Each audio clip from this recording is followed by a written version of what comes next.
और OBC category का आपके पास सर्टिफिकेट था कब का, 2020 का बना हुआ था। आप खुश हैं कि भाई आपके पास तो 2020 का सर्टिफिकेट है, आपको कोई प्रॉब्लम नहीं आने वाली है? गलत हो आप। सबसे पहला जब आप काउंसलिंग करवाते हैं ना, तो ये ऑफर लेटर एक नाम की चीज़ आपको बहुत ज़रूरी होती है। दूसरा अलॉटमेंट लेटर, ये कहाँ से मिलेगा आपको? At the time of college में जब आप एडमिशन के लिए जाते हैं, एक मेडिकल फिटनेस की ज़रूरत भी पड़ती है। जय हिंद दोस्तों हम जानते हैं कि नीट 2024 हो चुका है, स्कैम वगैरह हुआ, रीनीट हुआ या जो भी चीज़ें होंगी, उसके बाद आफ्टर ऑल काउंसलिंग शुरू होनी ही है और ये आपको एडमिशन लेने के लिए मैंडेटरी है।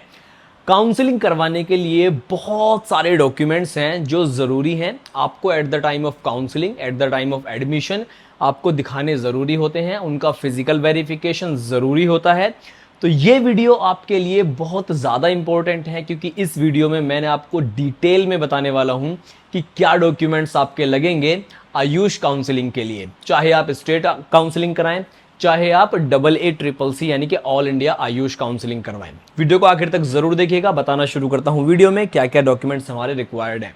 इनका मैंने अलग अलग कैटेगरी बना दिया है डॉक्यूमेंट्स का। जैसे कि जो शुरू में हमारे पास में कुछ डॉक्यूमेंट्स हैं, आपको बताना शुरू करता हूं। सबसे पहले आपको चाहिए रहेंगे पासपोर्ट साइज फोटोग्राफ्स।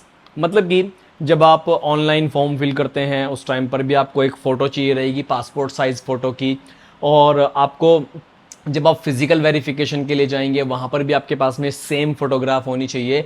तो सबसे पहला आपको क्या करना है, जो फोटो आपने नीट में यूज किए थे उन फोटो का आप क्या करेंगे, 20 से 30 कॉपीज बना लीजिए आपके बच्चे की, या अगर आप स्टूडेंट हैं देख रहे हैं तो कम से कम 20 से 30 फोटो आप बना करके रख लीजिए। क्यों? क्योंकि आगे भी काम आएंगे। बहुत सारे फोटोज लगते हैं, 10-12 फोटो काउंसलिंग में वेरिफिकेशन में जमा हो जाएंगे आपके, कुछ कॉलेज में जमा हो जाएंगे आपके। तो ये फोटो बहुत ज़्यादा नहीं है, एनफ है, इतने फोटो बनवा लीजिए। उसके बाद में आप क्या करना है, स्टूडेंट के फोटो के बाद में जो पेरेंट्स के हैं फोटो, मतलब कि मदर फादर दोनों के photos same passport size 10-10 20-20 photos दोनों के निकलवा के रख लीजिए। वो भी आपके लिए बहुत ज़्यादा ज़रूरी है। At the time of physical verification वो आपके फोटो लगेंगे।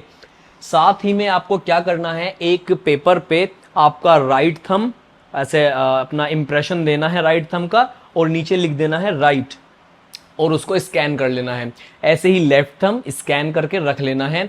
और ये सारी की सारी चीज़ें आप कहाँ रखेंगे, अपने गूगल ड्राइव पर स्कैन करके रख सकते हैं। गूगल ड्राइव पर स्कैन करके रखने के लिए इसलिए कह रहा हूं क्योंकि जब आप कल को कहीं जाते हैं, ट्रैवलिंग करते हैं, आपको कोई फोटोकॉपी निकालनी पड़ गई, मान लीजिए ज़रूरी हो गया, और फोटो आपको कॉपी निकालने के लिए आपके पास ओरिजिनल डॉक्यूमेंट नहीं है, तो आपको कहाँ से मिलेगा? आपके पास स्कैन किया हुआ गूगल ड्राइव पर रखा होगा वो डॉक्यूमेंट, वहाँ से आप उसको निकाल सकते हैं। बहुत सिंपल हो जाता है। मैंने लगभग 4-5 साल पहले से गूगल ड्राइव पर अपने सारे डॉक्यूमेंट्स रखे हुए हैं और बहुत ज़्यादा मेरे लिए वो बेनिफिशियल है।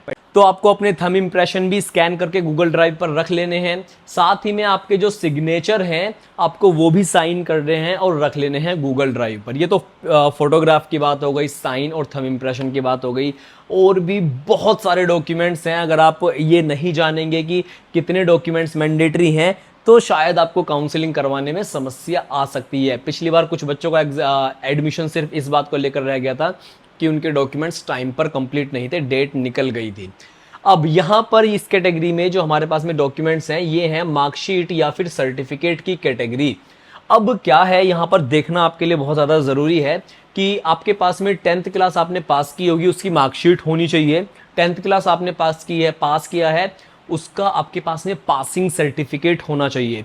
देखिए अब से पहले क्या होता था, ध्यान दीजिएगा मेरी बात पर। अब से पहले क्या होता था, मार्कशीट जो होती थी वो अलग से मिलती थी बच्चे को, और पासिंग सर्टिफिकेट जो होता था वो अलग से मिलता था बच्चे को। लेकिन अभी पिछले कुछ टाइम से इन दोनों चीज़ों को क्या कर दिया गया है, कंबाइन कर दिया गया है। इसके लिए आपको क्या करना है, आप अपने मार्कशीट को खोल कर देखिए। अगर मार्कशीट पे ये लिखा हो मार्कशीट कम सर्टिफिकेट, आपकी मार्कशीट पर सर्टिफिकेट भी मेंशन है तो आपका दोनों एक ही सर्टिफिकेट से काम चल जाएगा। लेकिन अगर सिर्फ मार्कशीट लिखा है तो आपको सर्टिफिकेट अलग से मिला होगा, चेक करके आप देख लीजिए। जिन लोगों को ये नहीं पता है उनके एडमिशन में प्रॉब्लम आती है। पसंद आया यार, मतलब ये सब चीज़ें पसंद आ जाए ना अगर आपको, तो सब्सक्राइब जरूर कर लेना, लाइक भी कर देना। 2 लाख सब्सक्राइबर्स करने का इस बार का टारगेट है 2024 सेशन में हमारा।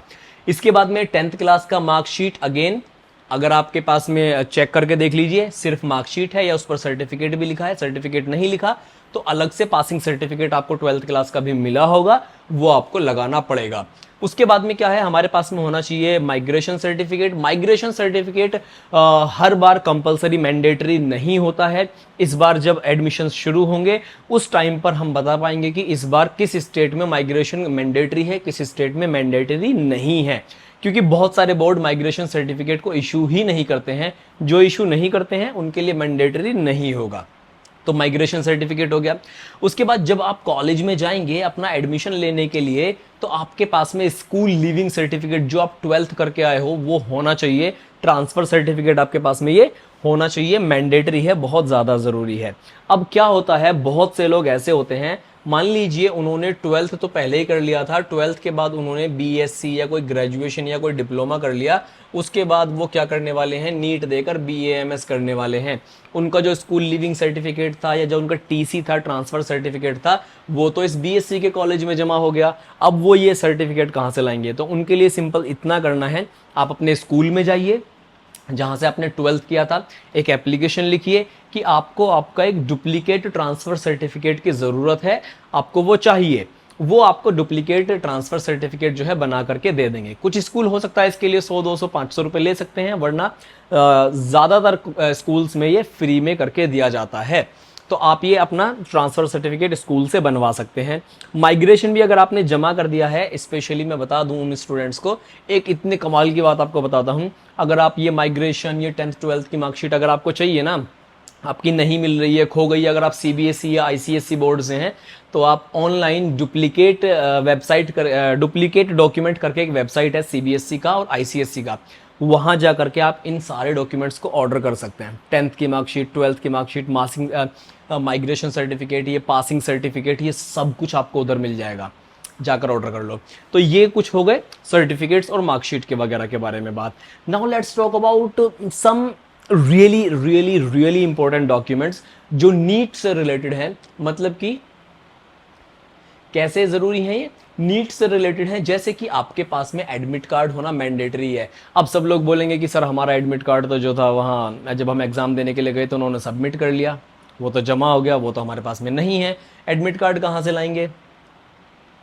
तो एडमिट कार्ड जो है अभी विंडो जो है क्लोज कर दी गई थी एनटीए की तरफ से, लेकिन जब ये शुरू होगा काउंसलिंग तो उससे पहले हम लोगों ने बहुत अपील किया हुआ है, आप सभी लोग भी जा करके हैशटैग लगा सकते हैं, नीचे कमेंट में भी लिख सकते हैं कि reopen admit card window, hashtag reopen admit card window. तो जो एनटीए है उसके ऊपर दबाव बनेगा, वैसे ही एनटीए सवालों के घेरे में इतना ज़्यादा है, वो एडमिट कार्ड की विंडो दोबारा ओपन कर देंगे ताकि स्टूडेंट्स अपना एडमिट कार्ड डाउनलोड कर पाएँ। या फिर आप अपना ईमेल चेक कर सकते हैं, उस ईमेल पर आपका एडमिट कार्ड आया हुआ होगा। इसके अलावा आपके पास में आपका जो नीट का स्कोर कार्ड है, रिजल्ट है, रैंक लेटर है, वो होना चाहिए, मैंडेटरी है, नहीं है तो डाउनलोड कर लीजिएगा। री नीट अगर होता है, दोबारा एग्जाम होगा, उस कंडीशन में भी आपके पास ये तो आएगा ही आएगा।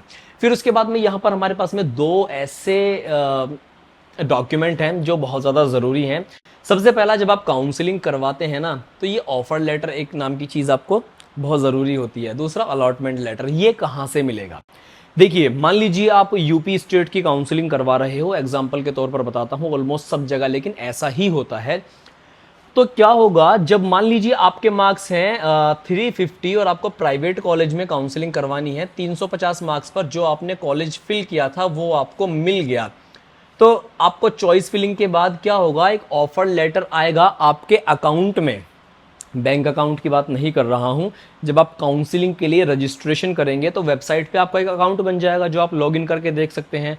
वहां पर आपका एक ऑफर लेटर ऑप्शन आ जाएगा। जब आपको कॉलेज मिलेगा, उस ऑफर लेटर को आप क्या करेंगे, सिंपली डाउनलोड कर लेंगे और डाउनलोड करने के बाद में चले जाएंगे कहां पर, जिस कॉलेज में आपका अलॉटमेंट हुआ है, उस कॉलेज में, जिस कॉलेज को आप, जो कॉलेज आपने चॉइस फिलिंग में भरा था, जो आपको मिला है, वो लिखा हुआ होगा इस ऑफर लेटर में कि आपको कौन सा कॉलेज अलॉट हुआ है और आपको कब तक जा करके एडमिशन लेना है उस कॉलेज में। उसके बाद आप क्या करेंगे, कुछ जगहों पर क्या होता है, फिजिकल वेरिफिकेशन होता है डॉक्यूमेंट्स का। जैसे यूपी की बात करते हैं, यूपी में फिजिकल वेरिफिकेशन होता है। तो ऑफर लेटर लेके पहले आपको वहां नहीं जाना होता है कॉलेज। यूपी में ऑफर लेटर लेके पहले आपको जाना होता है नोडल सेंटर। नोडल सेंटर एक ऐसी जगह है जहां पर डॉक्यूमेंट्स का फिजिकल वेरिफिकेशन होता है। आप जाएंगे सारे डॉक्यूमेंट्स, ये सारे ओरिजिनल डॉक्यूमेंट्स लेकर, वो आपके डॉक्यूमेंट्स को चेक करेंगे और आपको क्या मिलेगा उसके बाद में, अलॉटमेंट लेटर मिलेगा, जिस कॉलेज को आपको ऑफर आया था उस कॉलेज का। ये अलॉटमेंट लेटर भी आपके काउंसलिंग का जो अकाउंट होगा ऑफिशियल वेबसाइट पर, उसी में आपको देखने के लिए मिलेगा। वहां से आप इसको डाउनलोड कर लेंगे और फिर कहाँ चले जाएंगे, अगेन कॉलेज चले जाएंगे, ठीक है। और कॉलेज जाकर उनको ये अलॉटमेंट लेटर आप दिखाएंगे और बाकी सारे ओरिजिनल डॉक्यूमेंट्स दिखाएंगे, आपका एडमिशन हो जाएगा। इसके अलावा आपको और भी बहुत सारे डॉक्यूमेंट्स की ज़रूरत पड़ेगी जो कि मैंडेटरी हैं, आप ऐसे छोड़ नहीं सकते। उन डॉक्यूमेंट्स में सबसे पहले नंबर पर हमारे पास में आता है कि आपके पास एक वैलिड आईडी प्रूफ होना चाहिए, आपके पास एक वैलिड डोमिसाइल सर्टिफिकेट होना चाहिए। अब जिन लोगों को, जो लोग मैं बता देना चाहता हूँ आपको, मान लो किसी का डोमिसाइल सर्टिफिकेट 2015 का है, किसी का 16 का है, किसी का 17 का बना हुआ है, किसी का 18 का, किसी का 19 का। हालांकि डोमिसाइल सर्टिफिकेट पुराना चल जाता है, लेकिन कई बार जब ऑनलाइन वेरिफिकेशन होता है डोमिसाइल सर्टिफिकेट वगैरह का, तो पुराने डॉक्यूमेंट्स का वेरिफिकेशन नहीं हो पाता ओरिजिनल, और उसको रिजेक्ट कर दिया जाता है। तो मैं आप सभी से सभी को ये एडवाइस करूंगा कि आपका जो डोमिसाइल सर्टिफिकेट है आप जाइए और उसको रिन्यू करवा लीजिए, क्योंकि डोमिसाइल सर्टिफिकेट रिन्यू हो जाता है और अगर आप इसको रिन्यू करवा लेते हैं तो आपके एडमिशन में कोई प्रॉब्लम नहीं आएगी, और ये मैंडेटरी होता है, आपको ये जमा करना ही पड़ेगा। अगर आपके पास में 2 स्टेट के डोमिसाइल सर्टिफिकेट हैं तो आप दोनों स्टेट का डोमिसाइल मत यूज़ कीजिएगा, अदरवाइज आपका एडमिशन कैंसिल हो जाएगा। आप सिर्फ एक स्टेट में अपना डोमिसाइल यूज़ करिए। ऐसा मान लीजिए किसी के पास यूपी का भी डोमिसाइल है, किसी के पास महाराष्ट्र का भी है, एक साथ दोनों हैं, तो एक टाइम पर मान लीजिए 2024-25 के सेशन में आप या तो यूपी का ही यूज़ करिए या महाराष्ट्र का ही यूज़ करिए। अगर आप महाराष्ट्र की काउंसलिंग में महाराष्ट्र का यूज़ कर लेंगे, यूपी की काउंसलिंग में यूपी का यूज़ कर लेंगे, तो आप ब्लैक लिस्ट कर दिए जाएंगे, आपका एडमिशन कैंसिल हो जाएगा। तो आप एक ही डोमिसाइल यूज़ कर सकते हैं सिर्फ। उसके बाद में अगर आपके पास में आप किसी स्पेशल स्टेट से बिलोंग करते हैं, स्पेशली जैसे उत्तराखंड में एडमिशन लेना है आपको, तो वहाँ पर अगर आप कश्मीर से आए हुए हैं तो उसका एक कश्मीरी माइग्रेंट का एक अलग से सर्टिफिकेट होता है, वो आपको देना पड़ेगा। उसके बाद में क्या है, गैप एफिडेविट। अगर आपने 12th क्लास के बाद में 1-2 साल तैयारी में लगाए हैं तो आपको एक गैप एफिडेविट भी बनवाना पड़ेगा, जो कि बहुत ज़रूरी है, जिसका आपको वेरिफिकेशन कराना पड़ेगा। 10 रुपये के स्टैंप पर बनता है, लगभग 100-150 रुपये लेते हैं वकील इसको बनाने के, आराम से बना देगा। फिर एक जो बहुत अगेन इंपॉर्टेंट चीज़ है जिसमें ज़्यादातर लोगों के एडमिशन्स कैंसिल होते हैं, वो है कैटेगरी सर्टिफिकेट या फिर सब कैटेगरी सर्टिफिकेट। मान लीजिए आप बिलोंग करते हैं ओबीसी कैटेगरी से, और ओबीसी कैटेगरी का आपके पास सर्टिफिकेट था कब का, 2020 का बना हुआ था। आप खुश हैं कि भाई आपके पास तो 2020 का सर्टिफिकेट है, आपको कोई प्रॉब्लम नहीं आने वाली है। गलत हो आप।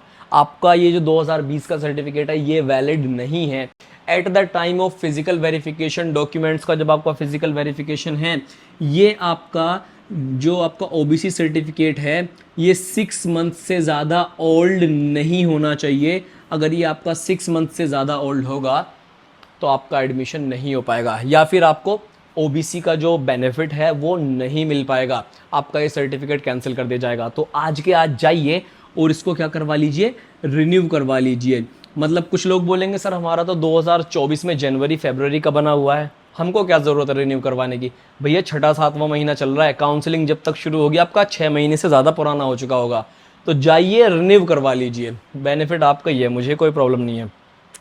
इसके बाद आपको at the time of college में जब आप एडमिशन के लिए जाते हैं एक मेडिकल फिटनेस की ज़रूरत भी पड़ती है। मेडिकल फिटनेस सर्टिफिकेट कोई भी रजिस्टर्ड प्रैक्टिशनर आपको बना करके देगा, लेकिन ये 1 हफ्ते से ज़्यादा पुराना नहीं होना चाहिए, ये लेटेस्ट होना चाहिए। So guys these were all the documents required कि आपको काउंसलिंग करवाने के लिए कौन कौन से डॉक्यूमेंट्स की ज़रूरत होती है। अगर अब आपको कोई डाउट्स हैं, क्वेरीज हैं, कोई सवाल हैं, तो मुझे इंस्टाग्राम पर फॉलो करिए, इंस्टाग्राम पर मैसेज करिए, मैं ज़रूर आप सबको ट्राई करूँगा रिप्लाई करने का। कमेंट करके ये बोलिए एनटीए को कि जो एडमिट कार्ड का विंडो था उसको दोबारा से ओपन किया जाए, ताकि हम सभी अपने एडमिट कार्ड दोबारा से डाउनलोड कर सकें। या अगर रीनीट हो जाता है तब भी आपके लिए वीडियो बहुत ज़्यादा इंपॉर्टेंट है, क्योंकि काउंसलिंग तो आपको करवानी ही पड़ेगी। तो इस वीडियो में इतना ही है। Bye bye everyone, take care.